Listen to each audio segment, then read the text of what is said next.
Hi guys, welcome back to the grim darkness of Warhammer 40k. Today we're diving into the horrifying truth of being human in the Toe Empire. And trust me, it's far worse than you think.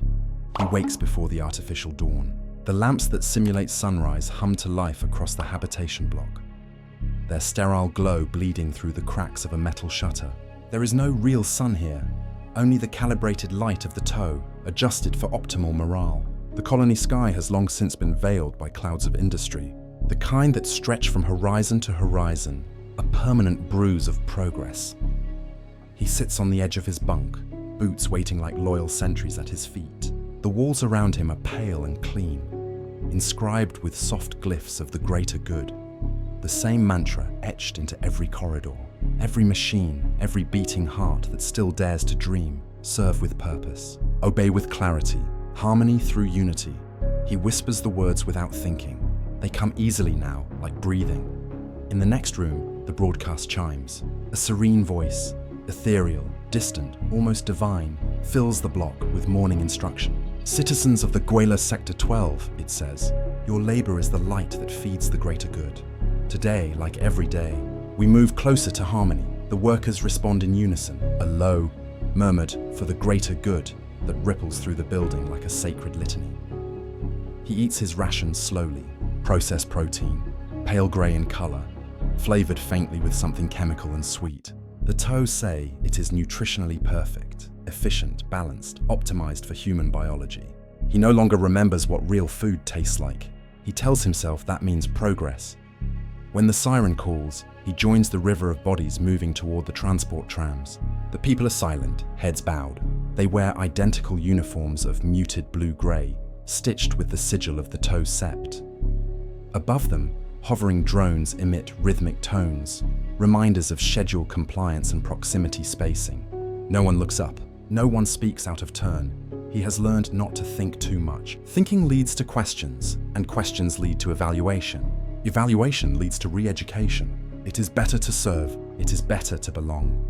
The factory gates open like the jaws of a giant. Inside, the air is warm and metallic, thick with the hum of plasma welders and the scent of ozone. Thousands of human workers assemble components for Toe skimmers, guided by drone overseers whose optical lenses track every gesture.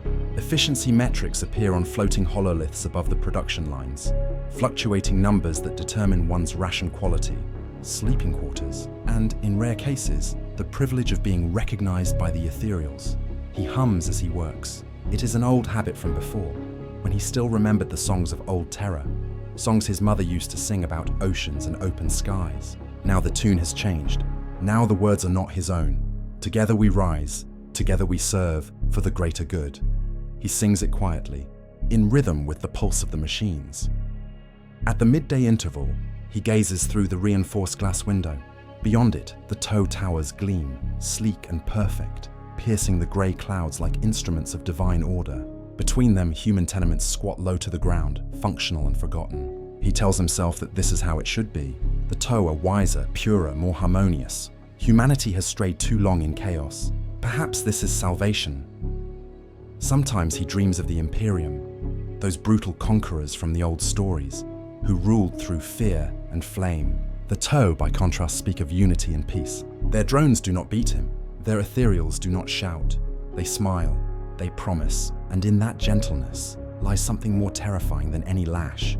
The shift ends. He files out with the others, the rhythm of their steps perfectly synchronized. Overhead, a hollow banner unfurls, showing a young Toe warrior raising a hand toward the light. The caption glows in 3 languages. Every soul that serves strengthens the greater good. He feels a flicker of pride, then shame for feeling proud, then nothing at all. That night, he returns to his quarters, reciting his daily affirmation before sleep. His voice is soft, almost tender. My life is not mine. My thoughts are not mine. All that I am belongs to the greater good. He lies down on the bunk. The lights dim to the soft blue of the Toe dusk. Somewhere in the distance, the factory hum continues, eternal and tireless, a lullaby of servitude. He closes his eyes. For a moment he imagines the warmth of a real sun, the kind his ancestors once knew. But the thought fades quickly, swallowed by the quiet, perfect order of his world. He dreams of harmony. He dreams of peace. And when he wakes, He will smile again, because that is what good citizens do for the greater good. The morning begins like any other, an imitation of peace. Artificial sunlight blooms across the colony domes, painting the metallic streets in hues of false gold. Drones drift overhead, releasing vapor streams of sterilizing mist. The chime of compliance echoes through every corridor, a perfect cadence that keeps the rhythm of obedience alive. He walks to the factory gates with the same tired grace as always, boots striking the polished ferrocrete in time with the march of thousands. Each step is rehearsed, each gesture measured. The faces around him blur into one another, an ocean of grey eyes and grey uniforms, moving under the silent gaze of the tow overseers. And then, the voice. It cuts through the hum of machinery like a blade through glass. Calm, precise, yet impossible to ignore. Citizen designation 784 Human 7. You have been selected. The announcement reverberates from a hovering drone above the assembly line. Its lens focuses on him, a bright blue iris scanning his face with cold efficiency. The entire row of workers falls silent. The rhythmic clatter of the machines falters for half a heartbeat before recovering, as if the factory itself has drawn breath. He freezes, the wrench still in his hand. His throat tightens, a pulse of panic flickering behind the practiced calm. Selected. The word carries weight. It is not punishment. It is not reward. It is something else. The drone continues, its tone soft but absolute. You have been chosen to participate in the Ethereal Contribution Program. Report to Assembly Hall 9 at sundown. Your absence will be considered a failure of harmony. Then it rises back into the haze, its message delivered. The others avert their eyes. No one congratulates him. No one whispers. The silence that follows is worse than fear. It is ritual, a silence learned through generations of careful survival. He wants to ask what the contribution program means, but he already knows the shape of the answer. Those who are chosen rarely return. That evening, the sky bleeds violet behind the towers of the Tow Enclave. The banners of the greater good ripple gently in the synthetic wind, their fabric glimmering with the sigils of the ethereal caste. He follows the path marked by drones, each one pulsing with a soft blue glow. Assembly, Hall 9, looms ahead, a monolith of smooth white stone, its architecture too perfect to be human. A circular symbol crowns the entrance, a stylized sun surrounded by smaller orbs, each representing a race united under Tau rule. Humans are the smallest orb, the dimmest. He stands before the door, heart hammering beneath his uniform. A pair of Tau fire warriors watch from the entrance, impassive behind their helmets. Their pulse rifles rest across their chests, not raised, but not relaxed either. One of them gestures toward the doorway with a flick of his wrist. Enter. The ethereal awaits. Inside, the air feels cleaner. Too clean. The smell of machine oil and sweat that saturates the human sector is gone, replaced by a sterile scent of incense and ozone. A faint harmonic tone vibrates through the walls, resonating deep within his chest like a second heartbeat. In the center of the chamber stands an ethereal. He is taller than any Tow he has seen, draped in robes that shimmer faintly with threads of gold and silver. His skin is smooth, his expression calm, a face carved from serenity itself. But his eyes radiate something beyond comprehension. The ethereal speaks, and the air itself seems to still. Child of the Gwaela, he says, voice smooth as still water. You have been called to serve the greater good in a higher capacity. Your devotion has been noted. Your labor has brought harmony. Now, your essence will be given to strengthen our unity. The man bows instinctively, unsure if the gesture is his own or something conditioned into him. My essence, honored one? The ethereal smiles. It is a kind smile, the most terrifying kind.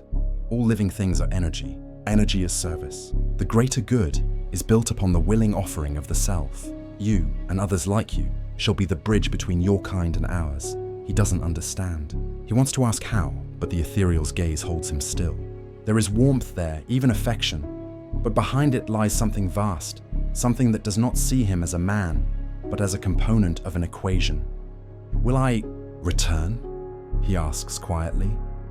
The ethereal tilts his head slightly, as if pondering a question from a child. Return is a human word. In unity, there is no need to return.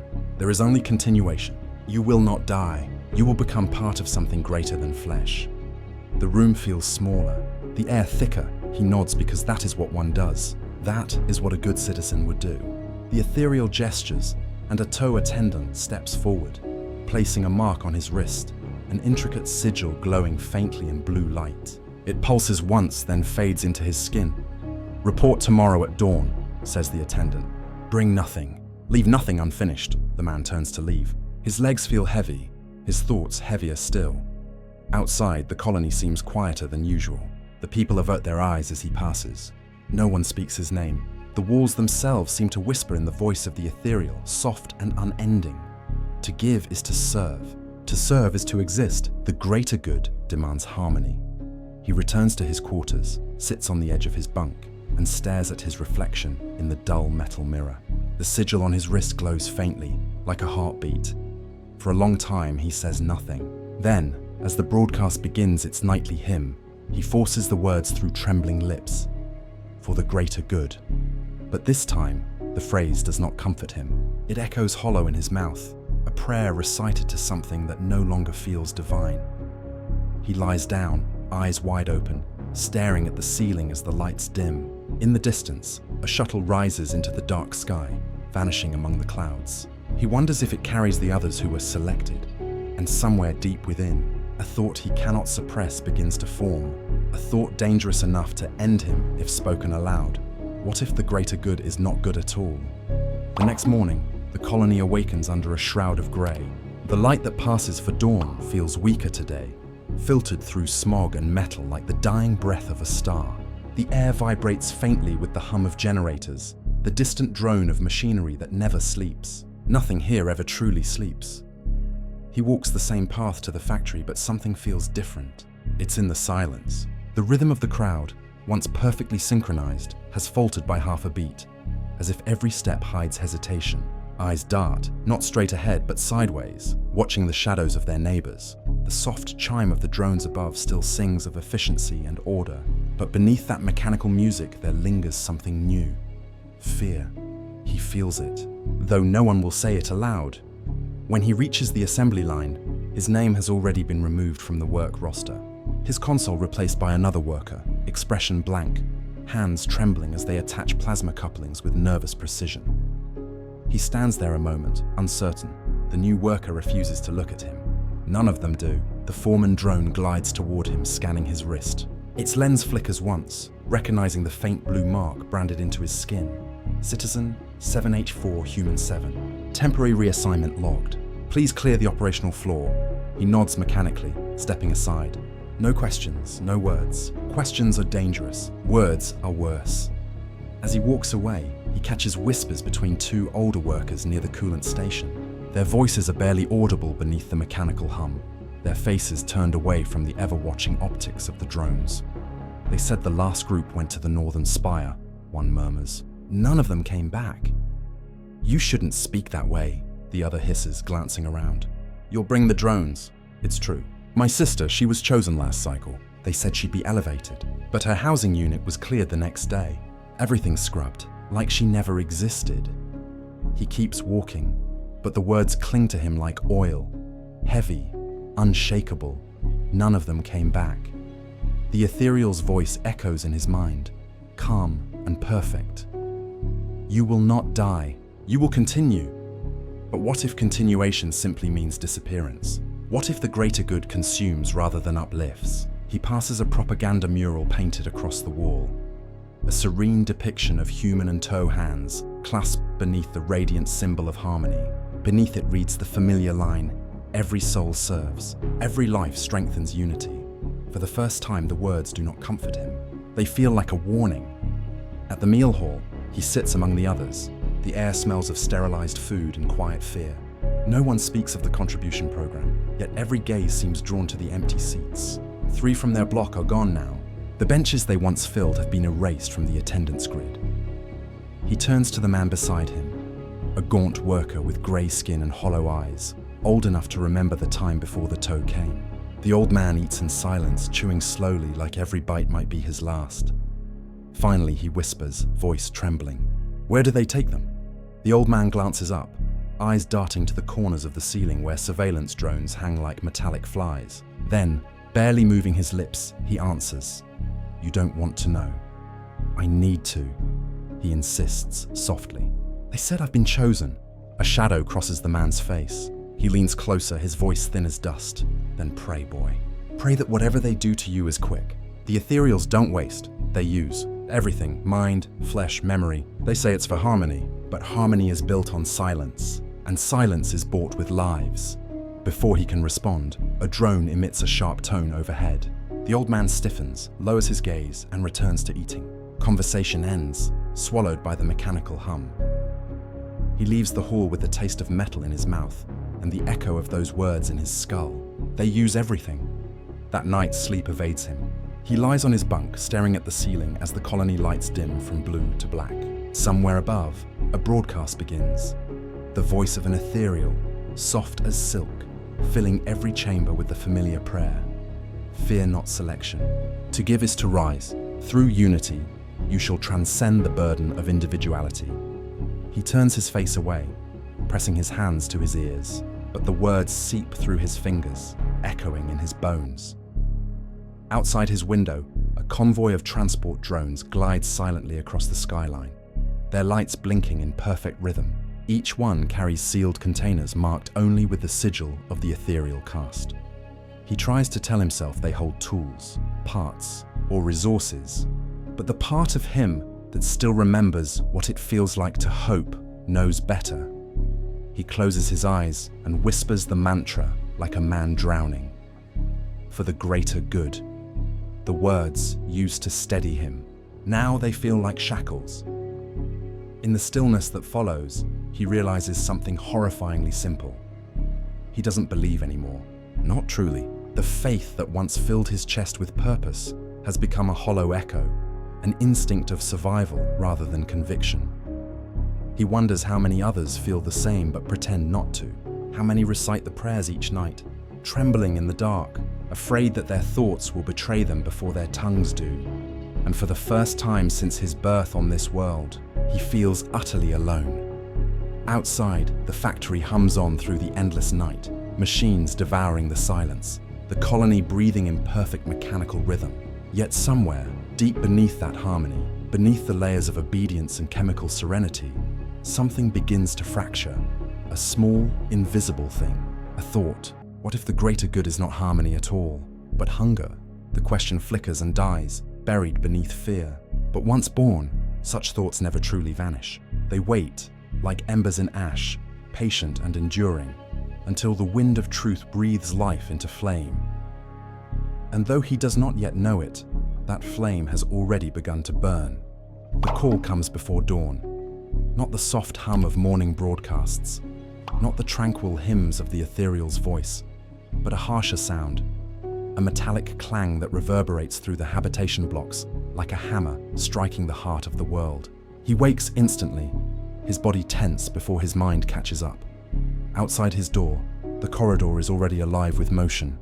Footsteps, orders barked by metallic drones, the dull thud of boots against steel floors. The lights burn cold blue, far brighter than usual, flooding every corner with sterile clarity. There is no shadow left to hide in. Then comes the announcement. Selected citizens of the Guela workforce, report to Departure Zone 3. You have been called to serve in the Contribution Initiative. Delay is a disruption of harmony. The voice is smooth and serene, but beneath its calm tone lies something absolute, an authority that brooks no refusal. He rises in silence. His hands tremble as he gathers his uniform, folding it neatly even though his pulse races like a trapped animal. The mark on his wrist glows faintly in the artificial light, pulsing with a rhythm that feels like a heartbeat, but not his own. Through the thin walls, he hears others moving too. Whispers, quiet sobs stifled beneath trembling breaths, the sound of lives being packed away, of hope being muted before it can escape. Outside, the streets are lined with drones. Their lenses gleam in the fog, scanning the crowd of humans shuffling forward in silence. The air smells of oil and ozone and fear. Above, the sleek silhouettes of tow skimmers glide between the towers, their engines whispering softly like predators circling unseen. A Toe overseer stands at the intersection, tall, elegant, and utterly expressionless. His voice is translated through a hovering drone that amplifies every syllable into a perfect, emotionless harmony. Rejoice, citizens. You have been chosen for the highest honor, to strengthen the greater good through direct service. Your sacrifice is your immortality. No one rejoices. No one dares. He walks with the others toward the transport zone. The colony, once humming with its usual mechanical rhythm, now feels hollow, emptied of life. Along the path, propaganda hololiths display serene images of smiling humans working beside Toe, captions glowing beneath in 3 languages. Together we serve, together we ascend. The hololith flickers slightly, the projection glitching for half a second, just long enough for him to glimpse the ghost of another image beneath it. Rows of identical figures disappearing into the light. Then it stabilizes again, the illusion restored. The line of volunteers stretches for blocks, hundreds of them, men and women, young and old. Each wears the same blank uniform, the same faint blue mark on their wrists. Some hold small tokens from their quarters, a photo, a pendant, a scrap of fabric. But as they near the checkpoint, drones confiscate everything. Nothing personal is allowed on the journey to ascension. He feels the touch of a drone's cold claw as it scans him. A soft chime confirms his identity. Citizen 784 Human 7. Status, confirmed. Purpose, contribution. A subtle electric pulse flickers through his wrist at the confirmation, and for a moment, his body stiffens. An invisible tether syncing him to their network. At the loading platform, the air grows thicker. The transport ship towers above them, a vast, dark monolith of metal, its surface humming with the restrained energy of grav engines. It has no windows, only small, glowing sigils that pulse in rhythmic unison, like the heartbeat of a living thing. Guards line the ramp. Not Toe this time, but human auxiliaries. Men and women once like him, now clad in sleek armor of blue and white, their expressions vacant, their movements too smooth to be natural. Their eyes flicker faintly with subdermal implants. They watch the crowd without emotion. He recognizes one, a friend, or what remains of one. The man's face is the same, but the spark behind it is gone. His gaze passes over him without recognition. Only duty remains. They call it integration. The line moves forward. One by one, they step into the mouth of the ship, swallowed by the cold glow of its interior. A faint mechanical hymn plays over the intercom, a distorted version of the old ethereal prayer. The melody is slow, solemn, almost beautiful. All serve the greater good. All return to unity. All become one. He hesitates at the ramp. The worker behind him nudges his shoulder gently, whispering with cracked lips, "Don't stop." They watch. He forces himself to move. The metal beneath his boots vibrates softly, alive with power. As he crosses the threshold, he looks back once, toward the colony that raised him, the sky that never showed him the sun, the factory that consumed his years. It feels impossibly far away already. For a moment, he wonders if anyone will notice when he is gone, if his bunk will be cleaned, his name deleted, his existence erased like all the others before him. The thought should hurt. It doesn't. The fear is too vast to feel anything else. Inside, the air is cold and still. Rows of metal benches line the interior, each equipped with restraint harnesses. The walls pulse faintly with light. Not mechanical, not entirely natural either, but something in between. The scent of antiseptic burns his throat. A female voice, soft and gentle, flows from unseen speakers. You are about to begin your journey of transformation. Fear not, for the ethereals guide your path. Through your contribution, the greater good grows stronger. Someone in the back begins to sob quietly. Another tries to whisper a prayer. The human kind, the old kind. but the sound is drowned out by the hiss of hydraulics as the ramp begins to close. The last sliver of light from the outside world fades into darkness. He feels the engines come alive beneath him, a deep vibration rising from the core of the ship. The air trembles. The sound grows until it becomes the only thing he can hear. A low, thunderous hum that seeps into his bones. The restraints tighten around his chest. He grips the seat's edge, knuckles white, as the vessel lifts off. Gravity shifts, and for a fleeting moment, weightlessness washes over him. The strange, serene calm before terror reclaims its place. Outside, unseen through the armored hull, the colony shrinks to a spark against the vast canvas of the void. The ship tilts toward the black horizon, toward whatever destination awaits. He closes his eyes and whispers, voice hoarse, "For the greater good." But even as he says it, he no longer knows whether it is a vow or a curse. The engines roar, the stars vanish, and the last remnants of his world fall away behind him, devoured by the darkness ahead. There is no sky in the void, only the eternal hum of the engines and the whisper of distant machinery echoing through the hull. He has long since lost track of time. The journey has no days, no nights, only the endless vibration of the transport ship as it pierces through the blackness between stars. The air inside the vessel is dry and cold. It smells faintly of oil, sterilized metal, and the thin trace of fear that seeps from human skin when it has nowhere else to go. The passengers, hundreds of them, sit strapped into their harnesses, motionless as statues. They do not speak, they do not cry. They have learned that silence is safer than prayer. Every few hours, or perhaps days, the concept of rhythm has dissolved. The lights flicker, and a voice speaks from nowhere, the same voice that greeted them when they boarded. Calm, measured, almost tender. Citizens of the Gwela species, rejoice. You are approaching the threshold of purpose. Through unity, through service, through contribution, you shall transcend. Each time the voice sounds the same, perfectly identical, as though time itself were looping. The words settle over them like frost. He tries to remember the world he left behind, the colony beneath its shroud of smog, the grey towers of his factory, but memory begins to betray him. The faces blur, the voices fade. Only the ethereal's eyes remain clear in his mind, serene, all-seeing and infinite.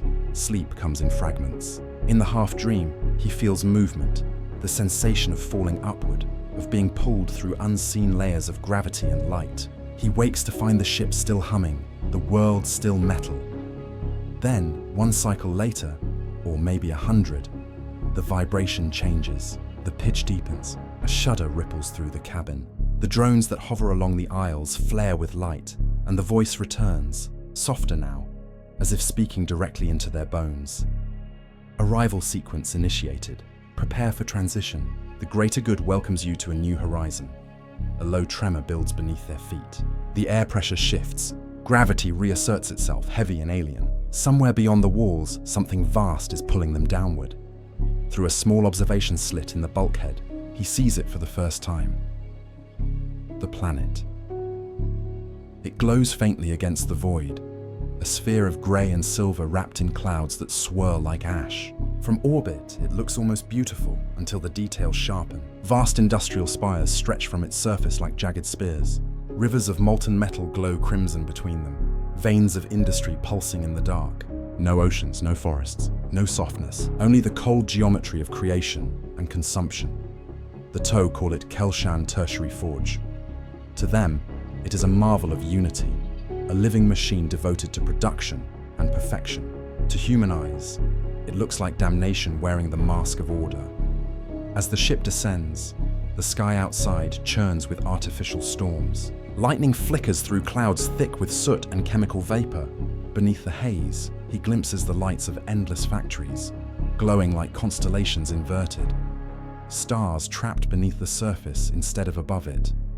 The hull creaks. The temperature rises. The voice of the ethereal continues, serene even as the engines scream. You enter a world of harmony. Here, every motion serves the greater good. Every thought feeds purpose. Every sacrifice sustains the whole. The words dissolve into static as the ship pierces the smog layer. The sky turns a strange shade of green-grey, illuminated by the glow of plasma furnaces that stretch to the horizon. It is not sky at all, but the reflection of light off particulate clouds, an illusion of color painted by pollution. He catches a glimpse of the Tow City below. It is immense beyond imagination, layered in perfect concentric rings, each section dedicated to a different caste. At the center, a tower rises higher than any mountain, crowned with the symbol of the ethereals. Around it, smaller spires pierce the haze, each pulsing with energy, conduits that shimmer like veins of light through the industrial gloom. The human sectors are at the edges. Of course, squat, grey blocks barely visible beneath the radiance of Tow architecture.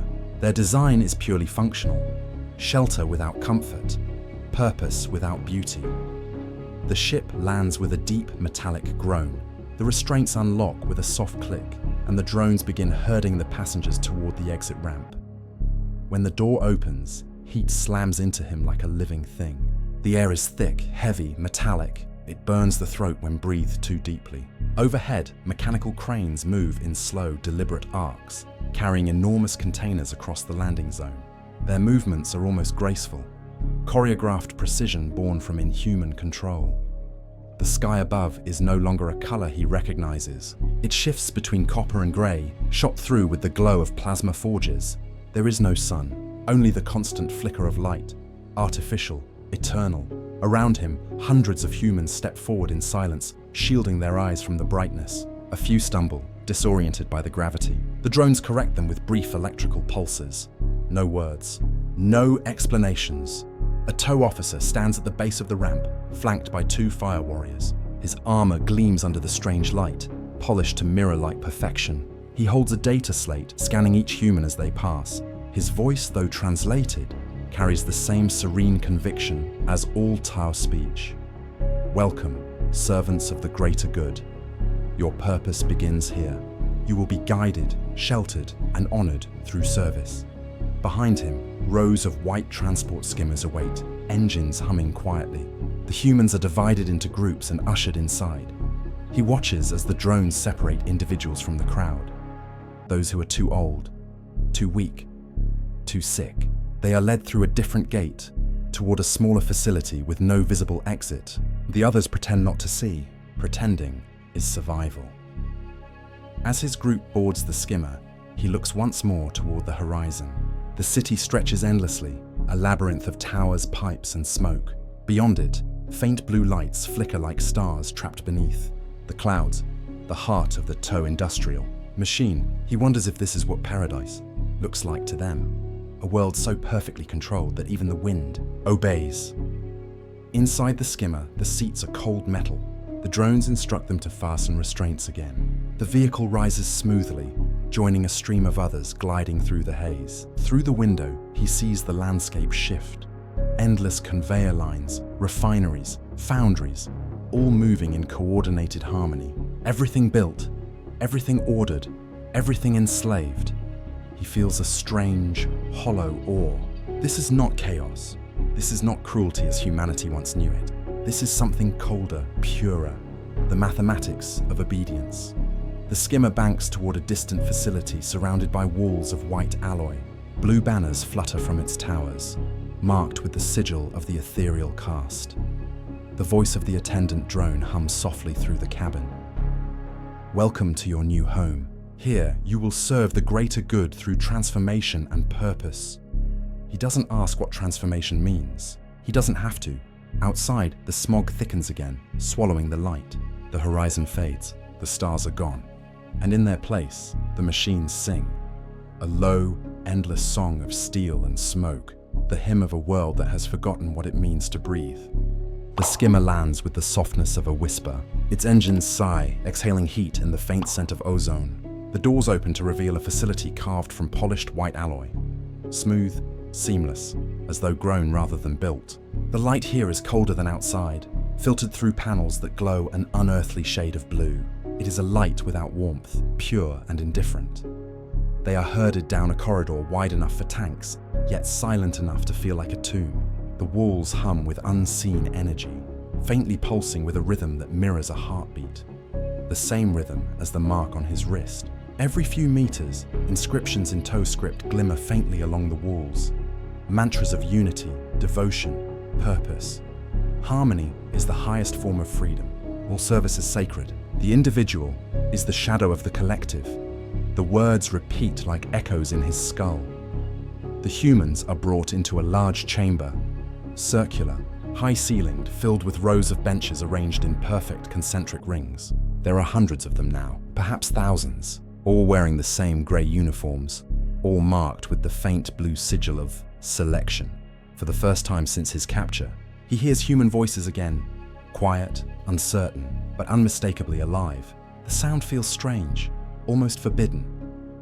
He finds a place among them, sitting beside a woman with tired eyes and grease-stained hands. A mechanic, perhaps, or a ship engineer. Her fingers twitch unconsciously, as if still assembling imaginary machines. She catches him looking and offers a faint smile, the kind one gives to a stranger on the edge of despair. "First time?" she asks softly. He nods. "Yes. Don't worry," she says, though her voice trembles. "They say it's an honor, a higher calling." She glances down at the mark on her wrist and traces its glow with her thumb. "That's what they told me anyway. I fixed transports for them for years. Never thought they'd pick me for anything more than a wrench," he almost replies, but stops himself. They say, a few rows ahead, a man in tattered fatigues sits perfectly upright, posture rigid, head held high. The markings on his sleeve have long faded, but the way he moves, disciplined, controlled, betrays his origin. A soldier, he speaks in a voice low but steady, the kind of voice that once gave orders. "We serve, and that's enough." The Toe brought peace. No more wars. No more Imperium. A murmur of agreement passes through some of the others. They cling to the idea like a lifeline, as if belief itself might shield them from whatever comes next. But behind the soldier's conviction, there's something else. A flicker of doubt too small to admit, too dangerous to name. A young farmer beside him nods eagerly. "Where I'm from, the Toe built irrigation domes, gave us tools, education. They said we were equals under the greater good." He pauses, glancing around as if searching for reassurance. "I think this is part of that, right? Some kind of new beginning?" No one answers him. The engineer beside him lowers her head. "Maybe," she whispers, "but I've never seen anyone come back from a new beginning." Hours pass, or maybe only moments. Time here is strange. Stretched thin, pulled taut by fear and uncertainty. Eventually, the chamber doors open with a hiss, and a figure enters. A Toe of the Earth caste, flanked by floating drones. His skin is pale grey, his eyes almost luminous in the sterile light. He wears no weapon, but his presence silences the room. He begins to speak, his voice translated by a hovering drone that emits a soft, melodic hum. "Humans of the Guela species, you have been chosen not because you are many, but because you are few who understand purpose. The greater good requires sacrifice, not of death, but of self. You will aid in the creation of a unified consciousness, one beyond race, beyond flesh. You shall be vessels of harmony." The words wash over them, too smooth, too practiced. They are crafted not to be understood, but to be accepted. The engineer leans closer to him, whispering, "Vessels of harmony." What does that even mean? He doesn't answer. He doesn't know. The Toe continues, walking slowly around the circle of benches. "Fear not. The ethereals guide your path. You will know peace. You will know unity. You will become part of something eternal." He pauses before the soldier, who sits perfectly still. Their eyes meet for a moment. The Toe's calm, unblinking gaze against the soldier's sharp, human defiance. Then the Toe inclines his head slightly. "The warriors of your kind fought bravely once. Now you fight. The nights on Kelshan Tertiary Forge are endless. There is no true darkness here, only the faint glow of industry. A pallid, artificial twilight that seeps through the cracks of every wall. The factories hum without pause, their mechanical hearts beating in rhythm with the pulse of the planet itself. Even in sleep, the machines do not rest, neither do the humans." He lies awake in his bunk, the metallic hum vibrating through the floor beneath him. Around him, hundreds of others breathe in uneasy unison. The sleeping quarters are vast, lined with rows of identical cots, each one perfectly spaced, each bearing the same pale grey blanket and the same faint scent of disinfectant. The air tastes like copper and dust. Every few hours, The voice of an ethereal echoes faintly from distant speakers, calm, steady, and impossibly gentle. Harmony brings purpose. Purpose brings peace, sleep, and serve the greater good. The words flow through the room like incense, dulling thought, quieting the restless. Some repeat the mantra softly before closing their eyes. Others stare upward in silence, lips trembling but unmoving. He does not repeat the words tonight. The sound of them no longer brings comfort. It brings only questions. After what might be midnight, he hears a whisper. "You're still awake." The voice comes from the bunk above his, gravelly, low. A voice that's carried orders before, used to command, now reduced to murmurs in the dark. He recognizes the tone instantly. The soldier from the orientation chamber. He answers quietly. "Yes." The bunk above creaks as the old soldier shifts. "Good. Means your mind's still your own." A pause follows, long enough for the hum of distant machinery to fill the silence between them. "You've started thinking about what they're really doing here, haven't you?" He hesitates. "I don't know what you mean." The old soldier chuckles softly, but there's no humor in it. "That's what I said too. The first time I saw one of their ascension halls." The younger man sits up slightly, his pulse quickening. "You've seen them?" The soldier lowers his voice, barely more than a breath. "Saw. Once, during the occupation of my homeworld. Back then, I was part of the auxiliary, trained under their fire warriors. They said they needed us to help with the re-education of new recruits. Said it was about unity and mutual trust." He pauses, the words hanging heavy in the air. "But what I saw wasn't trust." The hum of the machines outside feels louder now, like the planet itself is listening. "What did you see?" the younger man asks. A long silence, then softly, rows of our people, strapped to tables, wires in their heads, drones monitoring brainwaves. They said they were aligning neural frequencies for cooperative behavior, building harmony between species. He lets the words sink in before adding, almost gently, "That's what they call it. Harmonization. But we had another name for it." The old man's tone changes, the weight of years pressing through every syllable. "We called it erasure." The younger man feels a chill crawl up his spine despite the heat of the facility. "But why?" "The toe. They said we were allies, equals." The soldier laughs again, dry and bitter. "Equals?" He spits the word like poison. "We're not equals. We're tools of compliance. That's what they call us in their data sheets. I saw it with my own eyes before they wiped the servers." He shifts, leaning closer to the edge of his bunk. His voice drops lower, to a whisper that barely exists. "We're not partners in the greater good, boy. We're its proof, its instruments. They use us to show their people how merciful they are, how the toe can uplift the primitive races without killing them outright. But we're not uplifted. We're edited. We're shaped to fit their harmony." The younger man swallows hard. The words feel wrong, heretical even to think. "You're saying they control our minds?" The soldier shakes his head slowly. "No, worse, they don't need to. They just build a world where obedience feels like virtue. You wake up, you work, you repeat their prayers until the words lose meaning. And by then, you've forgotten what meaning even was. That's how they win." A silence settles again. Outside, somewhere far away, a klaxon wails, a sharp metallic cry quickly silenced. The colony returns to its rhythmic hum. He stares at the ceiling, his mind a storm. "If that's true," he whispers, "then why keep us alive?" The soldier's answer is immediate, because the toe don't waste. Dead men build nothing, but compliant ones? They build empires. The conversation should have ended there. It doesn't. Over the following days, whispers spread through the barracks, faint, uncertain, like static in the air. Rumors of disappearances, of corridors sealed at night, of faint screams echoing through the ventilation shafts. No one dares speak openly, but the silence itself begins to fracture.